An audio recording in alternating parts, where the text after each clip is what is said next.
You're welcome to Safety Time Out with Madam Safety, and in this video I'll be talking about personal hygiene, particularly hand washing, particularly proper and regular hand washing. Hand washing, proper hand washing is your very first line of defense against the spread of many illnesses. Proper hand washing is your very first line of defense against the spread of many illnesses, ranging from the common cold, sneezing, and to so many other illnesses that have great records and huge records of fatality. Let's take a quick look at some of them. We had Ebola some few years back, and one of the preventive methods, the tips for prevention, was proper hand washing.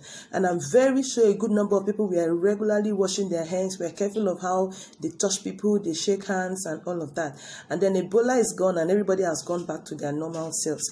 Now, Lassa fever is also around the corner. And if you check very well, one of the preventive methods, the preventive measures to stay away from Lassa fever, other than just the mouse, the rodents, is proper hand washing. Proper hand washing, good personal hygiene. Now, COVID-19 is here and it's huge. A lot of fatalities, a lot of deaths recorded already. And one of the prevention tips is proper and regular hand washing. Now, that gives us an idea of the importance of not just making hand washing something we do when there's an outbreak, but making it a lifestyle for everyone in the family, at work, at home, not just for the parents, not just for adults, much more for children. Making hand washing a lifestyle. Make hand washing a lifestyle. Let's take a look at some of the facts around hand washing. Now, fact number 1. 80% of communicable diseases are transferred through touch. 80% of communicable diseases are transferred through touch. And you touch people a lot. Every day, we touch people, we touch things, and we touch objects out of our homes, in our homes, and all of that. Fact number 2. Proper hand washing can reduce the rate of diarrhea by 40% and the rate of respiratory infections by close to 20%. Proper hand washing can reduce the rate of diarrhea by 40% and respiratory infections by close to 20%. Now, fact number 3, failure to properly wash our hands contributes to about close to 50% of foodborne illness outbreaks. Failure to properly wash our hands contributes to close to 50% of foodborne illness outbreaks. Fact number 4. A lot of these bacteria in our hands are locked up in our fingertips and under our nails. Now let's take a look at methods, the best method for proper hand washing. Now, it is possible to wash your hands and you don't do it well. It means your hands are still looking clean but carrying germs and bacteria. Point number 1 for proper and the best method to wash your hands. Point number 1, you wet your hands.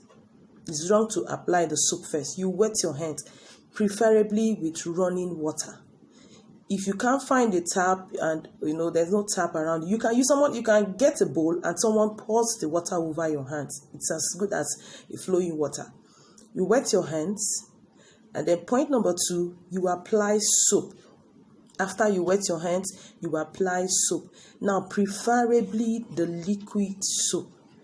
Preferably the liquid soap. So you take it, you get the bar soap. Sometimes we use the bar soap and we leave the bacteria on the bar soap and we just go on. So preferably the liquid soap. But when you can't find the liquid soap, using the bar soap is far better than not using the soap at all. So when you wash your hands and you don't use soap, you haven't done proper hand washing.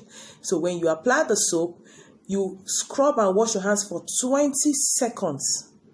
You can count it if possible for 20 seconds. And you don't just sit there or stand there and count. You scrub your palm. After scrubbing your palm, washing your palm very well, you go in between the fingers. Sometimes, especially children, they wash their hands, and when you check their hands, you find that in between the fingers, you still see some stuffs around there. In between the fingers, you wash in between the fingers. You wash the tip. Number 3, you wash the tip. Wash the tip of your fingers. You wash the tip, around the tip of your fingers. And then number 4, you wash under the nails. You wash under the nails. Bacteria in our hands are locked up on the tip of our fingers and under our nails. Remember, wash the tip of the fingers and you wash under the nails. Take your time. For those that even keep long nails, take your time. Wash under the nails. There are a lot of bacteria locked up there. Wash under the nails. And there's a study that says, the bacteria under your fingernails gets doubled after using the bathroom. So you wash under your fingernails, and then you wash the back of your palms, and then you wash your wrist. You wash your palm, you wash in between your fingers, you wash the tip of your fingers, you wash under your fingernails, you wash the back of your hands, and then you wash your wrist. And then point number 3, you rinse with flowing water. You rinse with flowing water. And after rinsing with flowing water, point number 4, you either air dry or use a towel. If you are not sure of the state of the towel, it's better you air dry your hands. Thank you so much for listening, and remember, the more you wash your hands regularly and properly, you reduce your trips to the hospital, especially for children. You should wash your hands regularly after using the bathroom. Wash your hands after washing, after playing with toys, after playing with pests. You wash your hands regularly. Children, when they get back from school, before they start doing every other thing, they drop their bags. They wash first thing. They wash their hands and wash their hands properly. Thank you so much for listening, and watch out for so many more videos. God bless you.